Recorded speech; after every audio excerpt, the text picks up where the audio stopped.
भारत माता की, भारत माता की। उत्तराखंड के लोकप्रिय युवा मुख्यमंत्री भाई पुष्कर सिंह धामी जी, केंद्रीय मंत्री श्री अजय भट्ट जी, पूर्व मुख्यमंत्री रमेश पोखरियाल निशंक जी, राज्य भारतीय जनता पार्टी के अध्यक्ष महेंद्र भट्ट जी, उत्तराखंड सरकार के मंत्री, सभी सांसद, विधायक, अन्य महानुभाव और देवभूमि के मेरे प्यारे परिवारजनों, आप सभी को प्रणाम।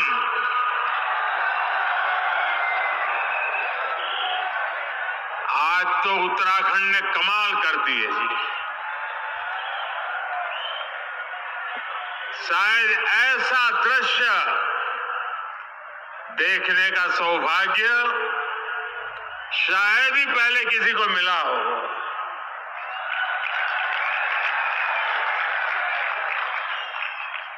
आज सुबह से मैं उत्तराखंड में जहां गया, अद्भुत प्यार, अपार आशीर्वाद, ऐसा लग रहा था जैसे स्नेह की गंगा बह रही है।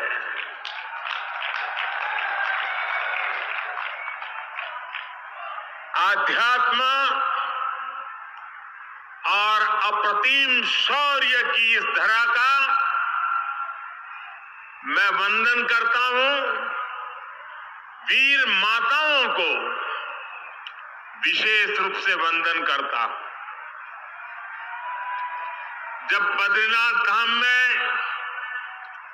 जय बद्री विशाल का उद्घोष होता है तो गढ़वाल राइफल्स के वीरों का जोश बढ़ जाता है। जब गंगोली हाट के कालिका मंदिर की घंटियां जय महाकाली के जयकारों से गूंजती है तो कुमाऊं रेजिमेंट के वीरों में अदम्य साहस का संचार होने लगता है।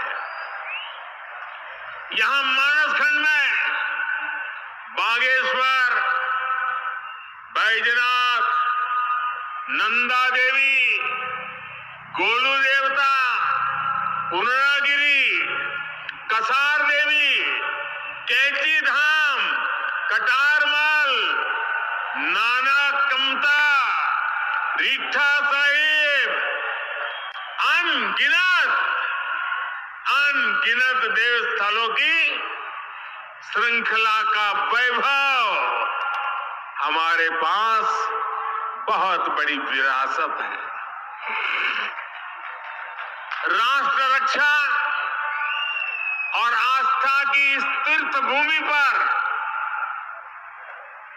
मैं जब आया हूं, जब भी आपका स्मरण किया है, मैं धन्य हो जाता हूं।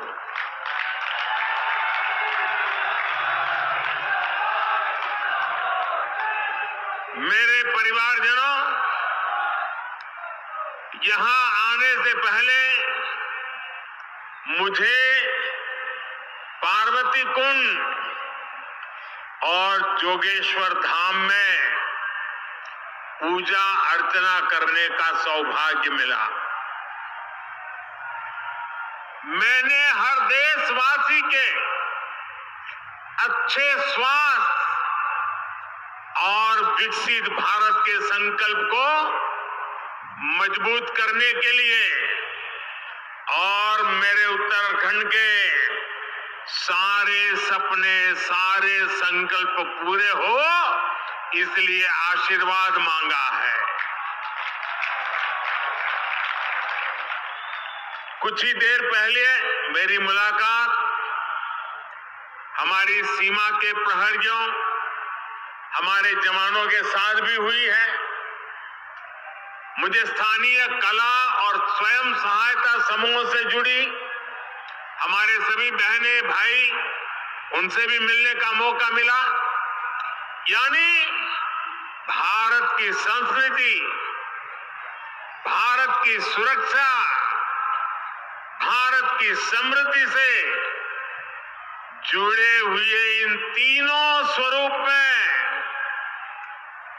इस प्रकार से मेरी ये नए प्रकार की यात्रा भी जुड़ गई। सभी के दर्शन एक साथ हो गए। उत्तराखंड का ये सामर्थ्य अद्भुत है, अतुलनीय है। इसलिए मेरा विश्वास है, और ये विश्वास मैंने बाबा केदार के चरणों में बैठ करके व्यक्त किया था। मेरा विश्वास है कि ये दशक उत्तराखंड का दशक होने वाला है, और आज मैं आदि कैलाश के चरणों में बैठ करके आया हूं। मेरे उस विश्वास को फिर एक बार दोहराता हूं।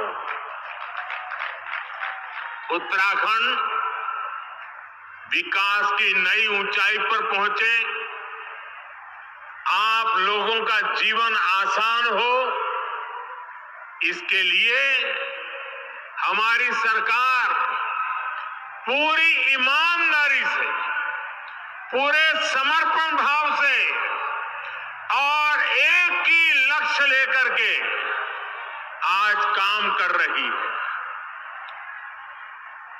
अभी यहां 4000 करोड़ रुपए से अधिक के विकास कार्यों का शिलान्यास और लोकार्पण हुआ है। एक ही कार्यक्रम में 4000 करोड़ रुपए। मेरे उत्तराखंड के भाई बहन, आप कल्पना कर सकते हैं। मैं आप सभी को इन परियोजनाओं के लिए बहुत बहुत बधाई देता हूं। मेरे परिवारजनों, मेरे लिए ना तो ये रास्ते नए हैं और न ही आप सभी साथी नए हैं। उत्तराखंड में अपनेपन की अनुभूति हमेशा मेरे साथ रहती है,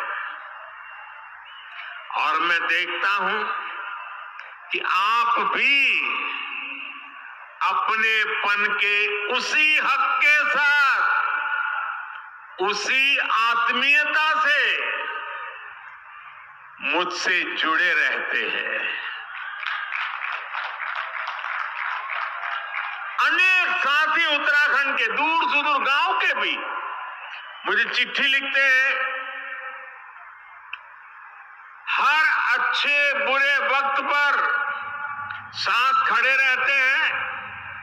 परिवार में कोई नए मेहमान का जन्म हुआ हो तो भी मुझे खबर भेजते हैं। बेटी पढ़ाई में कहीं आगे बढ़ी हो तो भी चिट्ठी लिखते हैं। यानी जैसे पूरे उत्तराखंड परिवार का मैं एक सदस्य हूं, वैसे उत्तराखंड मुझसे जुड़ गया है। देश जब कोई बड़ी उपलब्धि हासिल करता है तब भी आप खुशी साझा करते हैं। कुछ सुधार की गुंजाइश अगर कहीं दिखती है तो वो भी आप मुझे बताने में कभी पीछे नहीं रहते। हाल ही में देश ने लोकसभा और विधानसभा में महिलाओं के लिए 33% सीटें आरक्षित करने का बहुत बड़ा ऐतिहासिक फैसला लिया है। 30-40 साल से लटका हुआ काम आपका भाई, आपका बेटा कर पाया है। उस दौरान भी मुझे यहाँ की बहनों ने बहुत सारी चिट्ठियां भेजी है। मेरे परिवारजनों, आप सभी के आशीर्वाद से आज भारत विकास की नई बुलंदी की तरफ बढ़ रहा है। पूरी दुनिया में भारत और भारतीयों का गौरवगान हो रहा है। हो रहा है ना? हो रहा है ना? पूरी दुनिया में भारत का डंका बज रहा है ना? एक समय था चारों तरफ निराशा का माहौल था। पूरा देश जैसे मानो निराशा में डूब गया था। तब हम लोग हर मंदिर में जाकर यही कामना करते थे कि भारत जल्द से जल्द मुश्किलों से बाहर निकले।